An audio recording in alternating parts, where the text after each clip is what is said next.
Grand Matin Sud Radio, 7h-9h, Patrick Roger. Il est 8h47. Que pensez-vous des déplacements d'Emmanuel Macron ? C'est normal, c'est inutile, c'est de la communication, c'est intéressant. Vous répondez majoritairement que c'est de la communication. Il y a Jackie qui s'amuse, il dit c'est la grande vadrouille. C'est excellent, c'est bon ça.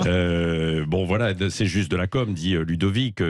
Il essaie de séduire encore son électorat, beaucoup des retraités, etc. Sauf que gouverner contre 70% d'opposants à son projet, notamment sur les retraites, c'est difficile, c'est même intenable. Voilà, beaucoup de réactions, bien sûr. Françoise de Gois, Elisabeth Lévy, on va en parler avec vous. C'est ça. Et Richard qui est avec nous aussi de Toulouse. Bonjour mon cher Richard. Bonjour à vous. Bonjour. Qu'est-ce que vous en pensez, vous, de ces déplacements ? En fait, c'est du temps, de l'argent, de l'énergie gaspillée. Parce qu'en fait, je conseillerais à M. Macron de tourner ces petites séquences en studio. Ça serait beaucoup plus tranquille. Je pense qu'il trouvera bien des figurants pour faire ça. Parce qu'en fait, j'ai déjà vécu une visite dans un village. C'était plusieurs jours à l'avance. Vous avez des services, des renseignements qui viennent, qui sont présents. On nettoie la place, en fait. Et je trouve que, vu le déficit qu'on a, 160 milliards sur la balance commerciale, et je pense que M. Macron devrait plutôt s'employer plutôt que d'aller un jour par semaine se promener il travailler sur son problème. Oui, Richard, pas 15 jours par semaine, parce que là, ça fait 2 jours par semaine, et c'est même ce qui est envisagé par la suite. Restez avec nous, Richard, et puis j'aimerais bien vous entendre encore aussi 0826 300 300. Vous pouvez appeler, là, nous, on a quelques minutes. Françoise de Gois, Elisabeth Lévy. Je pense déjà que l'Élysée s'attendait pas à un tel accueil. Je pense qu'ils avaient prévu que ça chahuterait, mais ils n'imaginaient pas, parce qu'ils sont vraiment dans l'illusion. Ils ont théorisé que la page est tournée, qu'elle va se tourner, qu'on est dans l'apaisement. Donc la parole performative d'Emmanuel Macron ne fonctionne pas. De toute façon, ça n'a jamais fonctionné, ni pour lui, ni pour les autres. Il a été élu et réélu. C'est pas ce que je dis, ni pour lui, ni pour les autres. C'est pas parce que vous décidez qu'un mouvement social s'arrête qu'il s'arrête, pas plus qu'un leader syndicaliste peut pas décider que le mouvement continue, tout comme ça, en appuyant sur un bouton. Le deuxième point, je pense que c'est assez désastreux pour lui, pour l'image du pays. Je vois bien comment l'Élysée théorise depuis hier l'idée qu'il faut crever l'accès, c'est une méthode cathartique, etc. Ça, c'est de la post-théorisation. La réalité, c'est qu'il n'a rien à tirer de cela. Au contraire, peut-être encore plus alimenter la colère. Il n'arrivera pas à avoir aucune de ses positions dilatoires ne réglera le problème politique et démocratique qu'il vit. Après, vous pouvez considérer que c'est l'inverse. Vous dites que ça aggrave. Et c'est dangereux. En plus, c'est Elisabeth dangereux. Lévy. Ça aggrave et c'est dangereux. Moi, je dois vous avouer que là, je commence à en avoir assez d'entendre tous les jours, 100 fois par jour, nous expliquer que Macron a tous les défauts de la terre, qu'il est responsable de tout. Il ne fallait pas l'élire. Vous l'avez élu. Les Français l'ont élu par la peur, parce qu'on leur a fait peur avec le RN. S'ils ont marché dans ce chantage, c'est bien fait. Il y en a assez. Moi, j'en ai assez d'entendre tous les matins m'expliquer que Macron mange des enfants au petit-déj. Pardon, mais je dis ce que je veux d'abord, ma chère Françoise. Je t'ai laissé dire. Je t'ai laissé parler, alors tu vas faire pareil. J'en ai assez qu'on nous explique que Macron est responsable de tout. On peut le critiquer politiquement, tout à fait, ça ne me dérange pas. Mais là, cette espèce de haine où dès qu'il fait un truc, c'est pas bien. Dès qu'il fait un truc, il a caressé. Bon, écoute, dès qu'il fait un truc, il a qu'à rester chez lui. Je suis navré. Quand il ne va pas sur le terrain, on dit c'est pas bien, il va pas sur le terrain. Quand il va, donc moi, ça m'intéresse pas en fait. Tout ce truc, si vous voulez, autour de Macron, qui est l'obsession de tout le monde. D'abord, c'est lui rendre un peu trop d'hommage, d'en faire le centre de tout. Si vous voulez, il y a aussi, il y a toutes sortes. Nous sommes un peu tous responsables de la situation de ce pays qui va quand même très mal, au-delà d'Emmanuel Macron. C'est pas Macron qui a fait l'endettement, c'est pas Macron qui a détruit l'école, c'est pas Macron qui a créé la bureaucratie française. Alors oui, moi je n'aime pas tellement sa politique et je n'aime pas sa vision du monde, mais bon sang, parlons politiquement. J'en ai assez de ce flot, de ces flots de détestation. Moi je pense qu'on parle vraiment politiquement. Moi je pense que noyer dans un espèce de grand tout la critique aujourd'hui sur Emmanuel Macron, ça c'est la stratégie de l'Élysée. Je dis pas que c'est la vôtre, mais en tout cas c'est celle de l'Élysée de dire il n'est pas responsable de tout. de toute façon, dans cette colère, il y a tout. C'est pas vrai.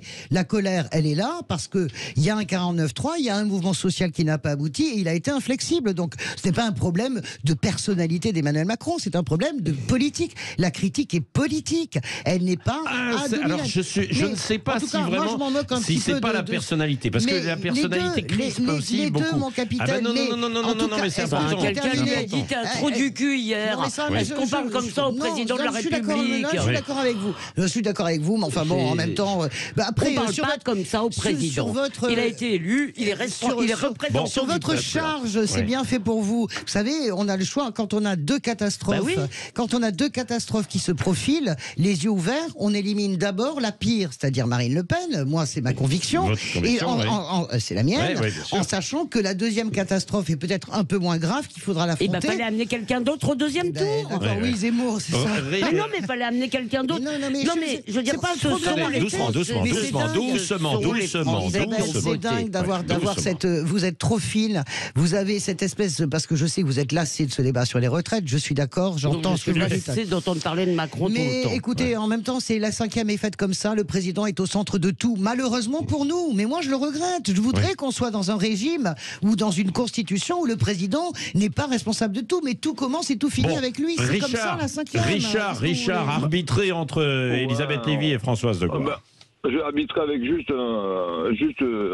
quelque chose qui m'est arrivé ce matin.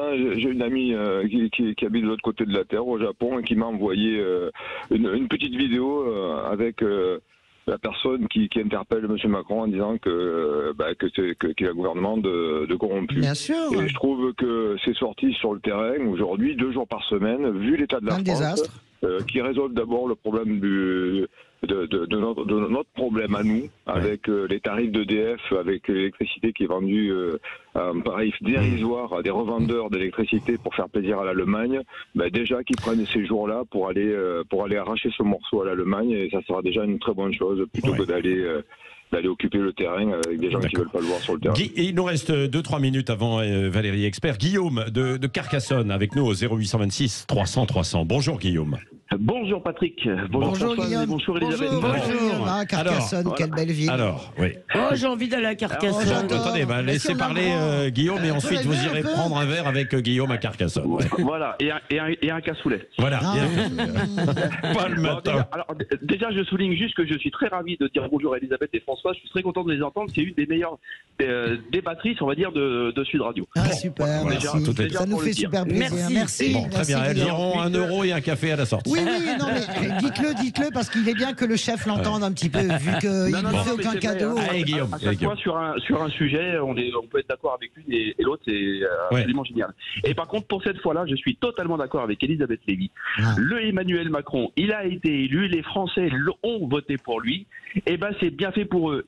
Comme elle dit, ils ont été pris, mais non, mais c'est vrai, ils ont été pris dans la peur d'une Marine Le Pen mangeuse d'enfants, comme elle dit, et ça me fait bien rigoler que maintenant, tout le monde le critique, tout le monde critique Macron, alors que pendant l'élection, tout le monde a dit il faut voter Macron, il faut voter Macron, et maintenant qu'il est élu, tout le monde le critique. Non, mais moi je crois pas que c'est... Pardonnez-moi, cher ami, je suis très triste que vous ne soyez pas de mon côté, mais je pense que parfois vous êtes de mon côté aussi. Tout à fait. Non, je suis... Cette façon de fonctionner, j'entends ce que vous dites, le caractère nananananer bien fait pour vous, je ne suis pas d'accord. Pendant la campagne présidentielle, la critique a été portée sur Emmanuel Macron. Je redis que c'est pas par peur atavique. Moi, je considère que l'extrême droite, c'est quelque chose de plus dangereux que tout le reste. Voilà. Que ça, le danger. La question, c'est de savoir si Marine Le Pen est d'extrême droite. Moi, je le considère, on va pas refaire le débat, je considère bien sûr qu'elle est basée sur les fondamentaux de l'extrême droite. Je ne fais pas partie des gens qui pensent que le RN, c'est complètement civilisé. Non, je suis comme Raymond Aron qui disait derrière le vernis de civilisation, il reste une barbarie de la pensée. Voilà ce que moi je pense. Vous ne faites pas parler Raymond Aron sur le Rassemblement National, quand même, l'extrême droite. Non, mais moi, Raymond Aron parlait d'extrême droite en disant derrière le vernis de civilisation, il a la barbarie de la pensée. Je pense encore moi que c'est transposable au RN de cette époque. Voilà. Allez, petit mot de conclusion. Si, mot de conclusion, Elisabeth. Conclue. Non, mais je crois qu'on va pas réussir à nous mettre d'accord. Moi, ce qui m'inquiète beaucoup, en fait, c'est que je pense que la France est vraiment dans un état grave. Et que je vous assure qu'un jour, on va se retrouver retrouver au FMI comme des Grecs. D'accord. Je pense qu'on a un problème sur les notations qui arrivent. Mais il n'y a pas que les notations, il y a le fait qu'on est assis sur une montagne de dettes et que quand on veut être souverain, indépendant, et si on veut avoir une voix singulière, comme nous le disons, il faut avoir les moyens de nos ambitions. Ça veut dire travailler plus, ça veut dire être un peu plus courageux que de passer notre temps à attendre de l'État qui règle nos problèmes. Merci beaucoup Elisabeth Lévy, Françoise de Gois. Ça va se poursuivre dans un instant avec Valérie Expert et notamment, tiens, cette enquête aussi, on a entendu Frédéric Dabi, directeur général d'opinion à l'IFOP, sur l'image d'Emmanuel Macron un an après sa réélection. On va en parler en fait dans un instant. Et puis bien sûr, Jean-Jacques Bourdin tout à l'heure de 10h30 à 12h30 en direct de Ganges, dans l'Hérault. On sera là où va Emmanuel Macron avec des habitants justement, avec des représentants aussi de l'éducation nationale, des syndicalistes et d'autres personnes, les maires et peut-être Emmanuel Macron. Et puis juste après bien sûr André Berkoff ce midi à 12h30. Passez une bonne journée en ce jeudi 20 avril.